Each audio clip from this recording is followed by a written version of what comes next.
teman-teman, kembali lagi bersama gue di Bakpoel Channel. Di video kali ini gue akan bermain One Piece Fighting Pack. Dan di video kali ini gue bakal tes 6 karakter PvP terkuat buat pemula di One Piece Fighting Pack.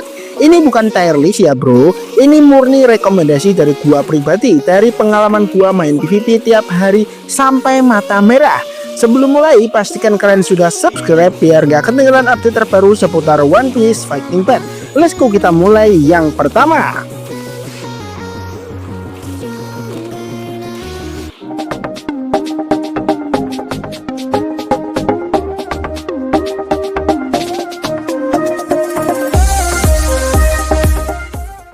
Oke guys, di sini gua akan ngasih tahu kepada kalian untuk rekomendasi karakter dari gua.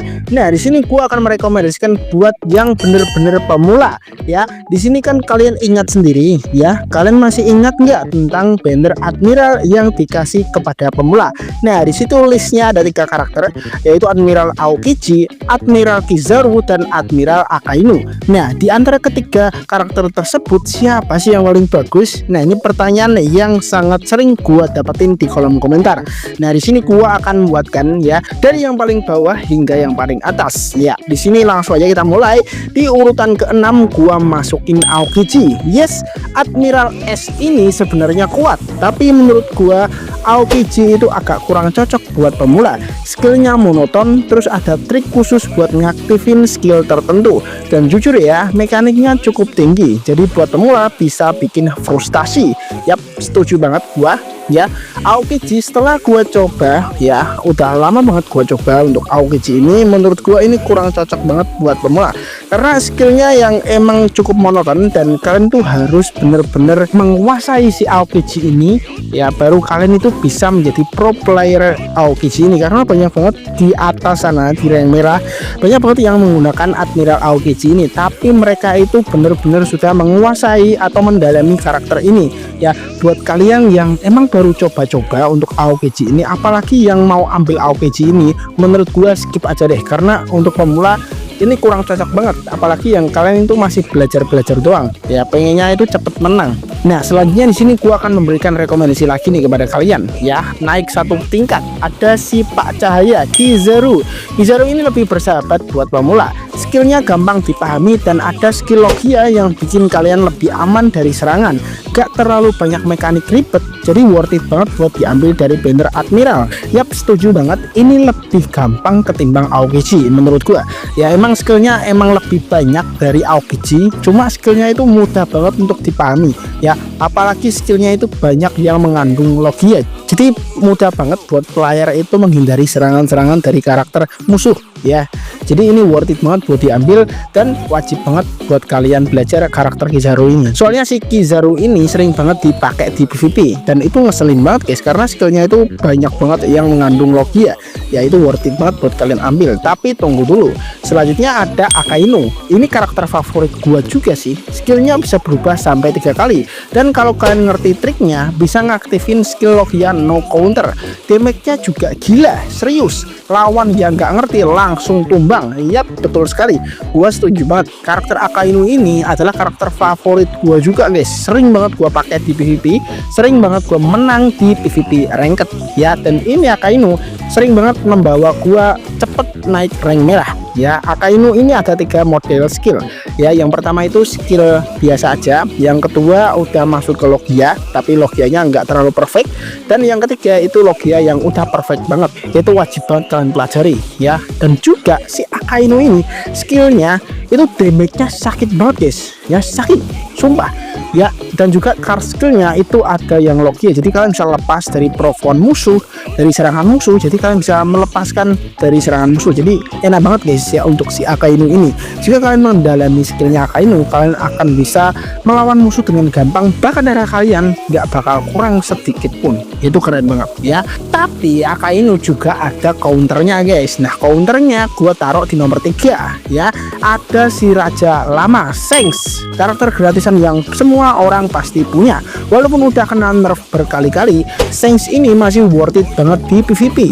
Skillnya gampang dipakai, damage-nya tinggi, bisa counter karakter Logia, dan masih jadi langganan ban di PvP. Gokil sih, setuju banget. Kalian bisa menguasai Aokiji, kalian bisa menguasai Akainu, tapi tapi jangan berharap kalian bisa lepas dari Shanks, karena di animenya sendiri Shanks adalah raja haki yang keren banget menurut gua dan kuat sekali. Nah, di sini di gamenya diterapkan untuk hakinya guys ya.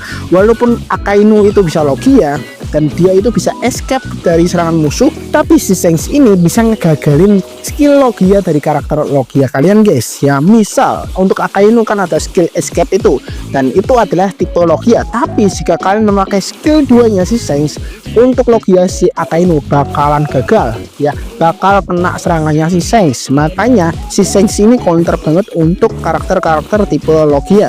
Jadi kalau kalian memakai Logia, jangan harap deh kalian itu bisa menang melawan karakter yang mempunyai skill hati ya. Contohnya adalah si Shanks, dan Shanks ini wajib kalian ban jika kalian menggunakan karakter Logia guys ya. Nah, selanjutnya di sini posisi kedua ada karakter baru yang lagi hype ya, yaitu Sanji Onigashima. Banyak yang bilang dia itu kurang bagus dibanding Sanji WC. Gua setuju, tapi kenapa gua taruh dia di atas? Karena dia karakter baru, belum kena nerf, dan serangan udaranya tinggi banget. Plus dia punya 2 form playable yang bikin permainan makin variatif. Iya betul sekali, gua itu bisa bilang karakter Sanji Onigashima ini gimana ya guys ya, kombonya itu rumit ya.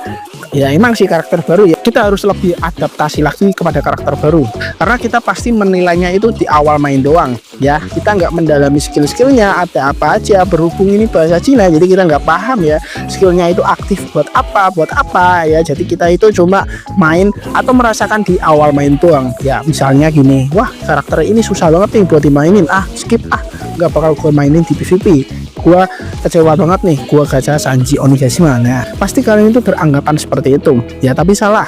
Karakter Sanji Onigashima ini jika kalian sudah mendalami skill-skillnya, kalian itu nggak bakal bisa kena support ya. Dan juga karakter ini belum kena nerf sama sekali, jadi masih worth it untuk dimainkan, apalagi mempunyai 2 playable yang bisa berubah di udara guys ya. Itu keren banget sih menurut gua ya. Dan juga si Sanji Onigashima ini mempunyai efek skill yang cukup lumayan keren ya. Untuk Sanji Onigashima ini dia kan bisa terbang. Nah jangan harap bisa lepas dengan karakter satu ini yang bisa jauh lebih tinggi terbangnya, dan ini benar-benar menjadi burung, yaitu adalah juara PvP pemula, yaitu si King. Karakter paling ngeselin di PvP sekarang, red band paling tinggi, double darah, bisa ganti-ganti mode. Yang paling bikin nangis adalah pas dia terbang di udara, nggak bisa diapa-apain cuy, nggak bisa disentuh. Sumpah karakter ini OP parah, kalau kalian dapat langsung pakai. Si King ini bener-bener gimana ya guys, bikin ngeselin banget. Sering banget dia itu terbang tanpa batas ya, apalagi yang gimana ya guys ya, ngehujanin itu ya guys ya, kayak ngejatuhin meteor yang dia pas mode Zoan itu guys ya, itu ngeselin banget. Itu bisa ngehabisin dodge kita ya, kalau kita emang gimana ya guys, posisinya itu bener-bener di bawah si King ya. Apalagi sekarang pro player banyak banget yang memakai King ya, itu keren banget. Dan dia itu bisa merubah mode dari mode ofensif dan mode defensif, itu keren banget guys. Dan dia bisa memakai double darah, itu ngeselin banget sih. Udah bisa terbang, nggak bisa diapa-apain, support pun lewat. Sumpah darahnya pun juga double loh, ini bener-bener perfect. Jadi kalau kalian udah mempunyai King, langsung aja kalian mainin di PvP guys, ini worth it banget buat kalian ambil karakter-karakter ini ya. Oke, jadi itu dia 6 karakter PvP terkuat versi gua buat pemula di One Piece Fighting Dead. Ingat ya, ini murni dari pengalaman pribadi gua, bukan tier list global. Kalau kalian setuju atau punya rekomendasi lain, tulis di kolom komentar ya. Jangan lupa like, subscribe, dan nyalain lonceng biar nggak ketinggalan konten OBFP berikutnya. Terima kasih yang sudah menonton, sampai jumpa di next video. Bye bye.